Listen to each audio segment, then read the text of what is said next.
Hello दोस्तों, अभी की इस वीडियो में आप सभी को बताएंगे साइंस का मोस्ट इम्पॉर्टेंट वीवीआई ऑब्जेक्टिव। जो कि ये ऑब्जेक्टिव अगर आप लोग याद कर लीजिएगा तो आप लोग को 2027 में जो एग्ज़ाम दीजिएगा आप लोग को कहीं पे भी दिक्कत नहीं होने वाला है। तो इससे पहले आप लोग चैनल पे नए होंगे तो लाइक कीजिएगा, सब्सक्राइब कर लीजिएगा और इस वीडियो को अंत तक ज़रूर देखिएगा। तो चलिए, सबसे पहले आप सभी को पेपर मिलते ही खंड और देखने को मिलेगा, जिसमें वस्तुनिष्ठ प्रश्न दिए रहेंगे। इनमें प्रश्न संख्या 1 से लेकर 80 तक ऑब्जेक्टिव प्रश्न दिए रहेंगे। इनमें से 40 प्रश्नों का ही उत्तर अपने OMR शीट पे देना है। तो सबके लिए यहाँ पे एक एक अंक निर्धारित दिया रहेगा। तो चलिए, सबसे पहला क्वेश्चन नंबर 1 नंबर में, एक वयस्क मनुष्य के कितने दांत होते हैं? मतलब एक मनुष्य जो होता है उसके दांतों की प्रकार कितनी होती है, कितने प्रकार के होते हैं दांत? तो ऑप्शन नंबर बी आ जाएगा, 32 होते हैं एक वयस्क में, मतलब एक जीवन काल में, ठीक ना, मनुष्य में 32 दांत होते हैं। चलिए, 2 नंबर क्वेश्चन, मस्तिष्क उत्तरदायी होता है, हमारा जो मस्तिष्क है, दिमाग है, वो किस चीज़ के लिए उत्तरदायी होता है? तो ऑप्शन नंबर डी आ जाएगा इनमें से सभी के लिए। तो हृदय के संपादन के लिए भी, और शारीरिक संतुलन के लिए भी, और सोचने के लिए भी हमारा जो मस्तिष्क होता है वह ज़्यादातर उत्तरदायी होता है। चलिए, 3 नंबर क्वेश्चन, ट्रेकिया किस जीव का श्वसन अंग कहलाता है? ट्रेकिया जो होता है वह सबसे ज़्यादातर जीव का श्वसन अंग किसका कहलाएगा? तो 3 का राइट आंसर सी आ जाएगा, कॉकरोच। कॉकरोच जो होता है इसे ही दूसरा नाम ट्रेकिया कहा जाता है। तो ऑप्शन नंबर सी आ जाएगा। चलिए, नेक्स्ट क्वेश्चन नंबर 4 नंबर में, शरीर में भोजन का पचना किस प्रकार की अभिक्रिया है? शरीर में भोजन, जब भी हम लोग भोजन करते हैं, हमारा भोजन पेट में जाता है, तो वह जो पचेगा वह किस प्रकार की अभिक्रिया कहलाएगा? तो ऑप्शन नंबर 4 का सी नंबर आ जाएगा, अपचयन अभिक्रिया कहलाएगा। तो ऑप्शन नंबर सी बिल्कुल ही राइट आंसर आ जाएगा और इम्पॉर्टेंट है एग्जाम के लिए। 5 नंबर क्वेश्चन, पूर्ण विकसित अंडाशय क्या कहलाता है? पूर्ण विकसित, जब भी कोई भी पूर्ण विकसित अंडाशय जो पूरा क्लियर हो जाता है बन के, वो अंडाशय क्या कहलाएगा? बीजांड कहलाएगा, या बीज कहलाएगा, या फल कहलाएगा, या इनमें से कोई नहीं? आप लोग देखे होंगे कोई पौधा को रोपते हैं, उन पौधा से जब भी हम लोग बीज उत्पादित करते हैं तो उससे क्या होता है, पूर्ण विकसित अंडाशय बन जाता है। उसी वही जो बीज बनेगा दूसरे को बोने के लिए, तो वही चीज़ यहाँ पे पूछा है, ठीक ना। तो 5 का ए नंबर आ जाएगा, बीजाड बनेगा। सबसे पहले बीज बनेगा तब ना बीजाड से बीजाड बनेगा। तो option number A right answer आएगा। 6 नंबर क्वेश्चन, एक स्त्री में कौन से लिंग गुणसूत्र मिलते हैं? एक स्त्री है, स्त्री मतलब महिला पुरुष, ठीक ना। तो लिंग लिंग 2 प्रकार के होते हैं, एक्स और वाई होते हैं। एक्स एक्स लड़की में होता है और एक्स वाई लड़का में होता है, याद रखिएगा, ठीक ना। सॉरी यहाँ पे एक्स एक्स सिर्फ लड़का में और एक्स वाई यहाँ पे एक्स, ठीक है, यहाँ पे यही है रहेगा, एक्स एक्स लड़का में लड़की में और एक्स वाई लड़का में, क्योंकि ये दोनों चीज़ कर सकता है, ठीक ना। तो यहाँ पे देख लीजिए 6 का राइट आंसर बी नंबर आ जाएगा। लिंग होता है एक्स एक्स, किस में होता है? स्त्री जाति में होता है, याद रखिएगा। चलिए, 7 नंबर क्वेश्चन, मृतोपरजीवी का उदाहरण क्या है? तो मृतोपरजीवी का जो उदाहरण है वह क्या है? तो ऑप्शन ए नंबर अमीबा, गोबर छत्ता, उड़ूल, अमरवेल। तो मृतोपजीवी का जो उदाहरण हो जाएगा यहाँ पे आ जाएगा गोबर छत्ता। गोबर छत्ता आप लोग देखे होंगे, कभी भी देखे होंगे आप लोग, गोबर पे एक वाइट कलर का जो उगता है गोबर छत्ता, उसी को कहा जाता है, ठीक ना। चलिए, 8 नंबर क्वेश्चन, गार्ड कोशिका का कौन सी भित्ति मोटी होती है? गार्ड जो कोशिका होती है उसकी कौन ऐसा जो भित्ति होती है वह मोटी तरह दिखती है? भीतरी होती है, या बाहर वाला, या पार्श्व, या इनमें से सभी? तो 8 का ए नंबर आ जाएगा, भीतरी कोशिका। तो ऑप्शन नंबर ए राइट है। 9 नंबर क्वेश्चन देखिए, निम्नलिखित में कौन सी अधातु विद्युत का सुचालक है? तो कहने का मतलब हुआ कौन ऐसा इन 4 ऑप्शन में अधातु है जिसका विद्युत का सुचालक होता है? तो 9 का राइट आंसर ए नंबर आ जाएगा, ग्रेफाइट। ग्रेफाइट जो होता है ये विद्युत का सुचालक भी होता है और अधातु भी कहलाएगा। तो option number A right answer आ जाएगा। चलिए, नेक्स्ट नंबर, इससे पहले आप लोग इस चैनल पे नए होते हैं तो सब्सक्राइब भी कर लीजिएगा और लाइक भी कीजिएगा और अपने दोस्तों तक ज़रूर शेयर कीजिएगा इस वीडियो को। नेक्स्ट क्वेश्चन नंबर 10 नंबर में, बैटरिक अम्ल है, बैटरिक में जो अम्ल पाया जाता है, पदार्थ पाया जाता है जल की तरह, वह कौन सा पदार्थ होता है? सांद्र HCl होता है जिसे हम लोग हाइड्रोक्लोरिक अम्ल कहते हैं, और सांद्र HNO3 जिसे हाइड्रो डाइऑक्साइड कहते हैं, H2SO4। यही जो होता है बैटरिक में H2SO4, यही जो सांद्र अम्ल होता है यही पाया जाता है, ठीक ना, बैटरिक और में। तो option number C right answer. 11 number question देखिए, कली चूना का रासायनिक सूत्र क्या है? तो कली जो चूना है उसका रासायनिक सूत्र बताना है। तो ऑप्शन नंबर सी आ जाएगा, CaO। CO ये हुआ कली चूना का रासायनिक सूत्र। चलिए, 12 नंबर क्वेश्चन, आयोडीन युक्त नमक है, तो आयोडीन युक्त नमक जो है ये कौन सा है, ए और बी दोनों। ए और बी दोनों मतलब NaCl प्लस KL और NaCl प्लस KLO3। ये आपका option number C right answer आ जाएगा। चलिए 13 नंबर क्वेश्चन देखिए, प्लास्टर ऑफ पेरिस का रासायनिक नाम क्या। प्लास्टर ऑफ पेरिस आप लोग जानते होंगे, ये टूटी फूटी हड्डियों में इसका यूज किया जाता है, ठीक ना। तो ये जो इसका रासायनिक नाम होगा यह किस प्रकार से नाम दर्शाएगा, तो ऑप्शन नंबर डी आ जाएगा, कैल्शियम सल्फेट अर्धहाइड्रेट कहलाएगा, ठीक ना। याद रखिएगा, बहुत ही इंपॉर्टेंट ये ऑब्जेक्टिव है। चलिए 14 नंबर क्वेश्चन, लौंग तेल किस प्रकार का सूचक होता है। लौंग तेल, लौंग भी तेल होता है, बहुत प्रकार के तेल भी होते हैं। तो लौंग तेल आप लोग देखे होंगे गंदगी आएगा, क्या होगा, गंदगी है, गंध जैसा वह करेगा, ठीक ना। तो ऑप्शन नंबर सी राइट। चलिए 15 नंबर क्वेश्चन जो कि बहुत ही इंपॉर्टेंट VVI रहने वाला है, ठीक है ना, एग्जाम के लिए, इसको आप लोग नोट कर लीजिएगा। चलिए घरेलू गैस मतलब LPG लिक्विड पेट्रोलियम गैस का प्रमुख अवयव क्या है। तो इसमें जो घरेलू तौर पे जो उपयोग करेंगे LPG गैस, वह इन 4 ऑप्शन में से कौन होगा, मेथेन होगा या ब्यूटेन या एथेन या प्रोपेन। तो यहाँ पे 15 का राइट आंसर आ जाएगा बी नंबर, ब्यूटेन होगा। तो ऑप्शन नंबर यहाँ पे बी नंबर राइट आ जाएगा। चलिए नेक्स्ट नंबर चलते हैं, क्वेश्चन नंबर 16 नंबर जो देख रहे क्वेश्चन, ये बहुत ही इंपॉर्टेंट रहने वाला है। C60 फ्लोरीन की आकृति निम्नलिखित में से किसके जैसी होती है। C60 मतलब क्या हुआ, ये आपका फ्लोरीन की जो आकृति होगा ये नाशपाती जैसा, फल देखे होंगे नाशपाती जैसा, उस प्रकार से होगा, या फुटबॉल जैसा, या डमरू जैसा, या चतुष्फलकीय जैसा होगा C60, ठीक है ना। तो ऑप्शन नंबर 16 का बी नंबर आ जाएगा, फुटबॉल की जैसे आकृति होती है उसी प्रकार से C60 फ्लोरीन की भी आकृति होती है, याद रखिएगा। चलिए 17 नंबर क्वेश्चन, लेटेक्स समानताएं कहाँ पाया जाता है। लेटेक्स जो होता है ये समानताएं किस चीज़ में पाया जाता है, तो ऑप्शन नंबर डी आ जाएगा, बरगद में भी, पीपल के कनेर में भी और पीपल में भी पाया जाता है।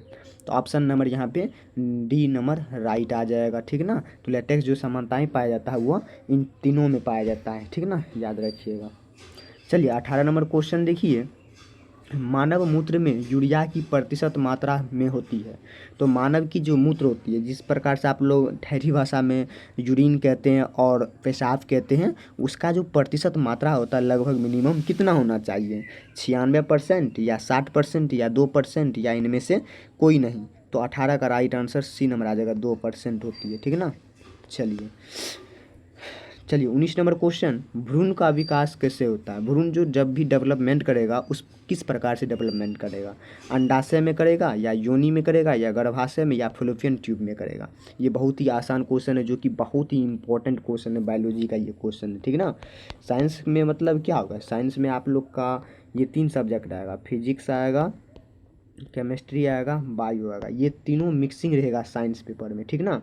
साइंस में ये क्या रहता है, तीनों मिक्स रहता है। मिक्स मतलब ये तीनों को आपको एक साथ ही पढ़ना पड़ेगा 10th में, और यही जो आप आगे क्लास जाइएगा 11th में, ये तीनों अलग अलग हो जाता है। फिजिक्स का अलग पेपर बन जाएगा, केमिस्ट्री अलग, बायो का अलग पेपर, ठीक ना। तो 10th में ये तीनों एक ही साथ पढ़ना पड़ेगा। तो ये जो 19 नंबर क्वेश्चन है ये बायोलॉजी का क्वेश्चन है।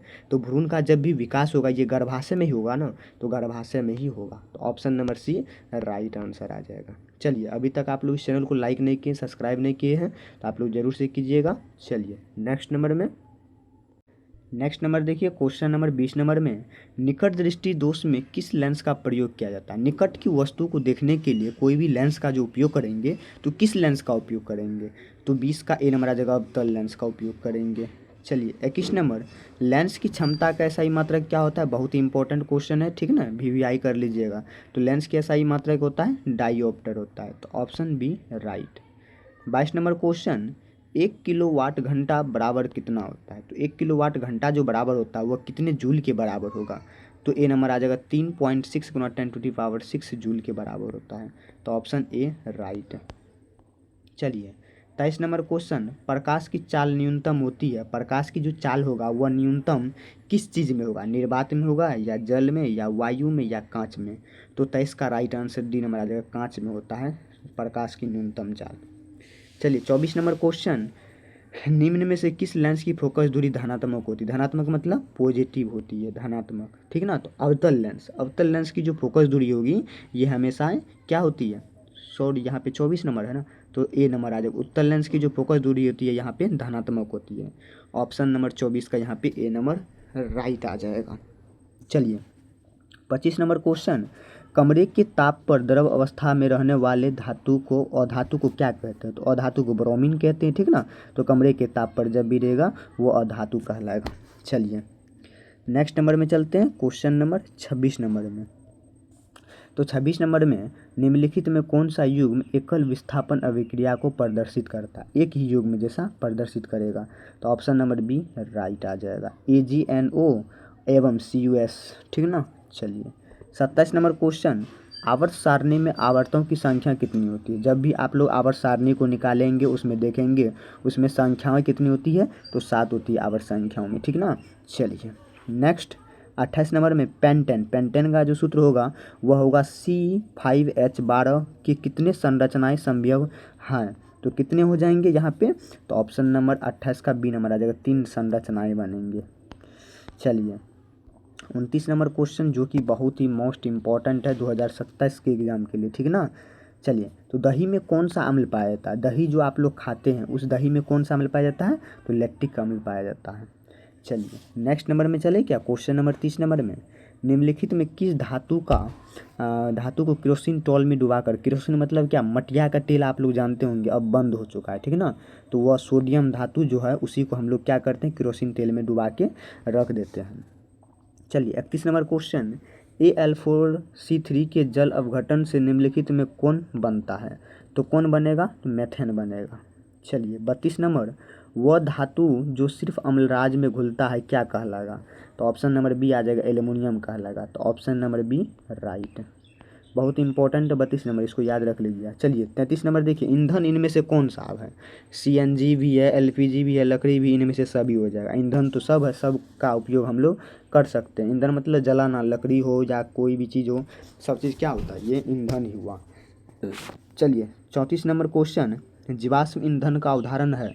तो जीवाश्म ईंधन का उदाहरण आप लोग को बताना है, ठीक ना। जल्दी से कमेंट में बताइएगा, और यहाँ पे हम तो बताइए ही देंगे, आप लोग को कमेंट में बताना भी है।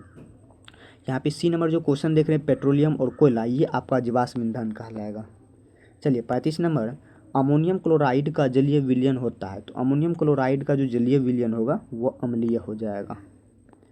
चलिए 35 नंबर हो गया। 36 नंबर, एथेन का आणविक सूत्र C2H6 है। तो इसके संयोजक बंधनों की संख्या कितनी होगी?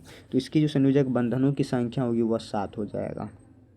37 नंबर क्वेश्चन, शल्य चिकित्सा में टूटी हुई हड्डियों को जोड़ने के लिए प्रयुक्त होने वाले रासायनिक पदार्थ क्या? जस्ट हम लोग ऊपर अभी पढ़े थे, प्लास्टर ऑफ पेरिस का हम लोग क्या करते हैं, इसे टूटी हुई फूटी हुई हड्डियों में उपयोग करते हैं। चलिए 38 नंबर क्वेश्चन, किस pH मान वाले विलयन का सबसे अधिक अम्लीय होता है? तो 38 का राइट आंसर आ जाएगा, ए नंबर 1 का होता है। चलिए 39 नंबर क्वेश्चन, एथाइन में कार्बन कार्बन परमाणु के बीच कितने संयोजक बंधन हो? एथाइन में पूछा है, ठीक ना। कार्बन कार्बन के बीच में कितने बंधन बनेंगे? तो 3 बंधन बनेंगे। चलिए 40 नंबर, क्यूफराइट निम्नलिखित में किस धातु का अयस्क है? तो क्यूफराइट जो है ये धातु का जो अयस्क कहलाएगा ये Cu से बनेगा, तो कॉपर का कहलाएगा। 41 नंबर क्वेश्चन, वायुमंडल में नाइट्रोजन की मात्रा क्या है? तो वायुमंडल में नाइट्रोजन की जो प्रतिशत मात्रा है वो 78% है। चलिए 42 नंबर क्वेश्चन, प्रकृति में पृथ्वी पर ऊर्जा का मुख्य स्रोत क्या है?